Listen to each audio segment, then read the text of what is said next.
If you are new to the game of golf and you are struggling with getting off the tee with your driver, then this episode is perfect for you. Welcome to the Golf for Beginners podcast, your essential guide to mastering golf fundamentals. Whether you're a beginner golfer or a seasoned player looking to refine the basics, join us as we teach you everything about the fundamentals of swing technique, course management, equipment, rules, and how to practice. Today's host is none other than the award-winning PGA golf instructor Nikolaj Setti Engström, CEO of the biggest golf teaching business in Denmark and founder of Golf for Beginners Academy. Welcome to Golf for Beginners podcast. This episode is all about driving and not the type of driving you would do in a car, but the type of driving you would do from the tee box with your driver. And a lot of beginners, they usually struggle with this when they start off with the game of golf. And it's because you need to do a few things a little bit differently when you hit a driver compared to the iron shots. And we highly recommend that you start with learning the iron shot technique where the ball is laying on the ground, because most of the shots in golf, the ball will be laying on the ground. So if you start with learning the driver shot where the ball will be on the tee, then that's gonna make it way more difficult for you to get consistent with the shots from the ground. So therefore, always work on iron shots before you start with driving. But then at some point you will have made it to that you can hit a decent iron shot from the ground, and then it's time to learn how to hit the driver. And today we're gonna talk about 5 different tips that all beginners will benefit from when hitting a driver from the tee. And honestly, also a lot of more skilled players, they still struggle with some of these things we're going to talk about today. So I think we should just dive straight into the list here of the 5 best driving tips. And on the top of the list, we have something about the setup. And it's how you tilt your body in the setup when you're hitting a driver. And the thing is, when we hit a driver, we want to be able to hit up on the ball, as we call it. So this means that the club head will actually be traveling in an upward path when you're hitting the golf ball. Whereas if you hit the irons, then the club will be hitting down on the ball, which means the club head will be moving down towards the ground when you hit the ball when it's laying on the ground with an iron. But when the driver, because the ball is on a tee, then we actually want the driver head to be traveling upwards when we hit the golf ball. And in order to do that, we do 2 things in the setup. First of all, we move the ball up to the front of our stance. So if you're a right-handed player, you would place the ball outside your left foot. This will make the club travel more upwards when you're hitting the golf ball. And then we do a tilt in the body, which means you push your hips a little bit to the left, which means out towards the target. And then you tilt your upper body a little bit to the right in the setup.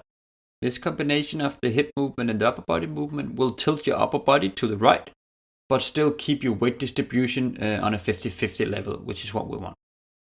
A lot of beginners, they will just only tilt their upper body way to the right, which is, then they're getting the tilt and they're getting the upward motion of the club head, but the risks of hitting the ground too early is quite severe.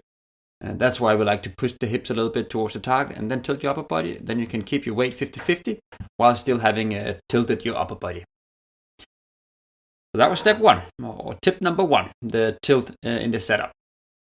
Then we move on to actually 2 things in the backswing, 2 tips for the backswing, because backswing with the driver is extremely important. And the second tip here on the list, and the first tip about the backswing, is going to be the rotation of your body. It is so important that you remember to rotate both lower and upper body in the backswing when you hit a driver. We see so many players, they don't really rotate enough, and then they start bending their arms and all kind of other issues arise. So we need a massive hip rotation, and we also need a solid upper body rotation. Remember when you're rotating the hips, again, if we're talking from a right-handed perspective, the right leg will straighten, the left leg will bend forward. This will allow your lower body to rotate. When the lower body is rotating, then it's also easier to rotate your upper body. Extremely important. We would love to see a 90-degree turn in your upper body as minimum when you're hitting a driver. And in order to create this, you will need a lower body rotation as well. So can't highlight it enough. You need rotation in the backswing in both lower and upper body when hitting a driver. So that was tip number 2 on this list. Then we move on to tip number 3, which is also related to the backswing. And I want you to think more like a baseball swing when you hit the driver with your arms, which means the arms, they shouldn't be swinging up in the air when you go back. We want the arms to circulate around your body. And we just talked about the body is going to rotate, and you want your arms to also rotate around your body in the backswing. So I see a lot of beginners, they will really try and lift their arms and hands high up in the air when they're hitting the driver because they think that's going to give them a lot of speed. The issue with that is that then they usually swing from the outside and they hit down on the golf ball, and then they're losing a lot of distance because of that. So we really want to imagine that you are playing some kind of baseball.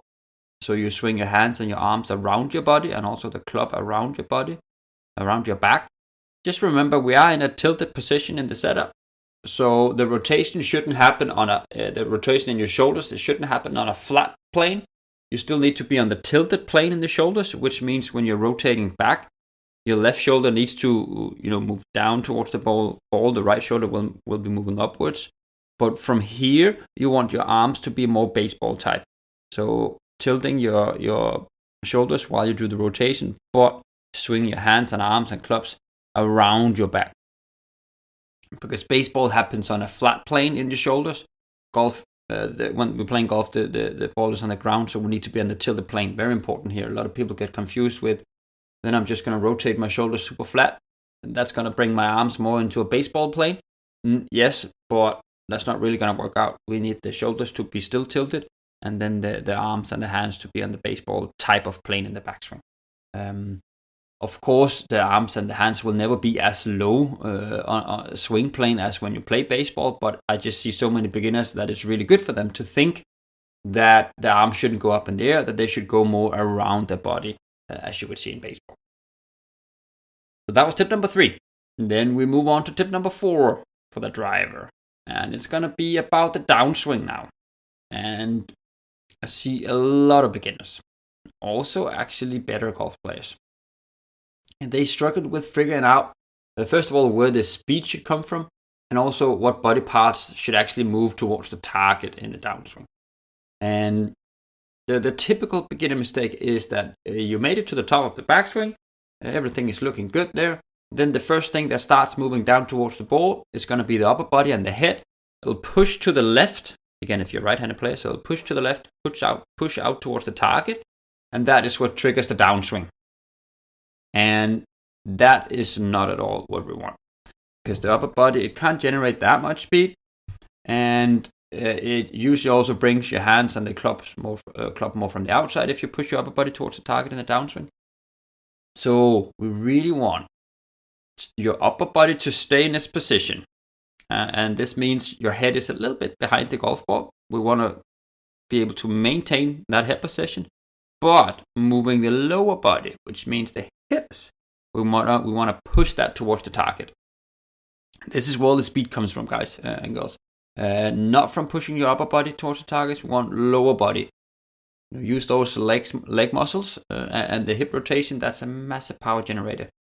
But keep your head a little bit behind the ball when hitting the driver. That means you can still hit up on the golf ball, and then combining with the lower body power, and then you have a solid downswing.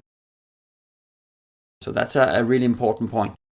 If you don't really know if you're doing this, I would highly recommend that you take your phone, put it in front of you when you hit a driver, and then it's pretty easy to see. If you go to the top of the backswing, then it's pretty easy to see what body part starts moving first, and if it's the upper body that pushes towards the target, then you know you have a problem. If it's a lower body that slowly slides towards the target while the upper body stays where it is, then you're in a good position. So that was tip number 4. And then we move on to tip number 5, and the last tip of this episode. And it's going to be about the arms. We have talked about the arms before in the follow-through in this podcast. But it is one of the most important things. And when you hit the ball and after you hit the golf ball, we want the arms to be straight. And actually all the way up until your club is level with the ground in the follow through, we want arms to be straight. And this is gonna help maintain the correct distance to the golf ball, which means your strike will become better. And it's also very good for directional control, that your arms can stay straight. Just remember that in order to keep your arms straight in the follow through, you do need to rotate your body quite a lot. And this is again why a lot of beginners, they struggle with the arms. And they usually bend the arms quite a lot. Actually, already when they hit the ball and after the ball, they super bend the arms because the body doesn't rotate enough. So we need the rotation of the body in order to keep your arms straight. And having the arms straight is going to give you so much more consistency in the overall strike. And with those words, we made it to the end of the list. If we just do a little recap, we talked about the setup in the beginning, ball position in the front of the stance, and then push your hips a little bit to the left, upper body a little bit to the right, if you're a right-handed player. That's going to tilt your upper body so you can hit up on the golf ball. Then we talked about rotation of the lower body and upper body in the backswing. We talked about more of a baseball feel in your hands and arms in the backswing. Then we also talked about the hips in the downswing. That you need to push your hips towards the target and not the upper body in the downswing when hitting the driver. And then we also talked about that the arms needs to be straight right after you hit the golf ball and the period after. That's going to give you way more consistency. And by that, I just want to say thank you so much for tuning in today. Remember, you can always jump to golfforbeginners.academy website. There's a bunch of articles and free educational stuff that's going to help you on your golfing journey. And then I just hope that you want to listen along on the next episode. Thank you for tuning in to another insightful episode of the Golf for Beginners podcast.